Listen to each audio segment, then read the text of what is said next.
Ya, beban eksentris ya. Nah, beban eksentris tidak sama dengan beban miring. Ya. Jadi yang dimaksud eksentris itu bebannya itu tidak jatuh pada titik berat pondasi. Ini pondasi kan?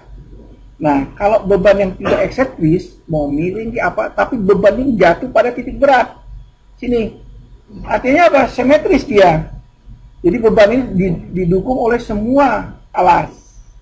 Ada di tengah-tengah. Nah, yang dimaksud di sini beban eksentris. Eksentris artinya ya di mana saja, tapi tidak di titik berat dari alas pondasi. Misal sini, ya kan jadi gini kan pondasinya. Misal sebelah sini ya gini. Nah, ini yang dimaksud dengan beban eksentris. Beban eksentris ini bisa juga miring gitu loh. Gini, nah gitu loh. Ya, jadi beban eksentris tidak sama dengan beban miring. Beban eksentris itu dia beda, jatuhnya titik berat. Kita tahu kalau dia tidak jatuh di titik berat, berarti pondasinya ada momen kan bekerja di situ. Benar nggak? Jatuh di sini, berarti ada momen nih terhadap pondasi.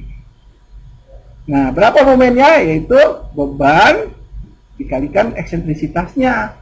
Eksentrisitas berapa? Jarak dari beban ke titik berat. Gitu, ya. Itu yang dimaksud dengan beban eksentris. Ada dua cara ngitung. Kita menggunakan konsep lebar manfaat dan penggunaan faktor pengurangan. Kita lihat lebar manfaat dulu. Lebar manfaat ini mengasumsikan bahwa beban eksentris yang bekerja pada daerah yang diarsir. Jadi, katakanlah kita tidak tahu berapa E-nya, tetapi yang jelas ada beban, ada momen. Itu yang dimaksud eksentris. Sehingga momennya adalah P dikali EX. Ya. Untuk X berarti pengalinya adalah EY. Ya. Nah, kalau kita lihat misalnya begini, yang satu dulu. Arah B. Ya, arah B. Sumbunya Y. Gini. X-nya di vertikal. Jadi kalau kita lihat, biasanya begini nih. Ya. Ini B. Ya. Sejajar sumbu B, sejajar sisi B itu adalah sumbu Y. Ini jangan terbalik. Oke, Anda mesti patokannya ini. Kalau Anda balik, ujian salah. Yang kuncinya saya buat begitu. Ya. Ini ya. Ini setuju nih. Nanti kalau ada, oh apa saya terbalik, ya susah gitu gimana mengiksanya kan. Oke. Jangan terbalik. Jadi ini B, sumbunya Y.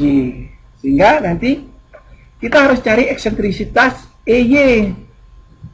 Yaitu eksentrisitas terhadap sumbu X sepanjang sumbu Y. Ya. Yaitu momen yang memutar sumbu X dibagi dengan P-nya. Jadi momen yang memutar sumbu X itu Mx. Bergeser di sumbu Y. Gitu ya. Nah, ini patokannya gitu. Dapatlah Y-nya ya, berapa eksentrisitas terhadap sumbu X tadi di sumbu Y. Nah, dengan demikian kita akan mendapatkan satu bagian ya yang lebih kecil dari B-nya sendiri ya. Yaitu kita katakan B aksen. Nah, B aksen ini adalah B dikurangi 2 kali eksentrisitasnya. Kenapa angka 2 ini bentuk kiri kanan dia karena ini simetris kan? Kiri kanan yang kedua. Nah, ini B aksen. Nah, B aksen inilah sebagai B yang baru gitu yang harus kita perhitungkan. Kenapa? B aksen ini di sumbu X setengahnya itu pasti jatuh dari T ini. Gitu, di tengah-tengah nih. Jadi panjang ini ke sini dengan panjang ini ke sini ini sama. Jadi dibuat apa? Alas baru dengan B yang baru. Ini arah B atau arah Y ya. Nah, kalau kita lihat L-nya kan begini. Sebelahnya ya. Yang ini kan. Yang Anda perhatikan sumbunya X. Ya. Sejajar dengan sisi L ya. Sehingga ada eksentrisitas apa nih? Ya. Momennya MY. Karena dia memutar sumbu Y. Dibagi P dapat eksentrisitas EX. Jadi bergerak di sumbu E. Ya. Nah, L aksen tentu sama, yaitu L dikurangi 2 kali EX-nya. Sehingga kita dapat L aksen dan B aksen. Untuk lebar manfaat, maka Anda harus menghitung sebagai B-nya adalah B aksen, L-nya L aksen. Jadi seolah-olah kita hanya manfaatnya aja yang kita pakai. Ya. Di rumus yang di atas, yang I-nya tuh A-nya itu Anda harus berdasarkan B-nya B aksen, L-nya L. Gitu. Jadi dihitung seperti biasa. Dengan B yang baru dan L yang baru. Dapat kan QA-nya? QA. Oke. Nah, kalau faktor pengurangan terbalik. Kita lihat faktor pengurangan. Daya dukung tanah dihitung dengan prosedur yang normal dengan mengasumsikan bahwa beban bekerja pada titik berat. Jadi nggak ada eksentrisitasnya. Artinya apa? B-nya tetap yang itu, L-nya tetap yang ada sekarang, ya. Nah, setelah didapat baru dikoreksi untuk keeksentrisitasnya. Jelas terbalik dari yang tadi.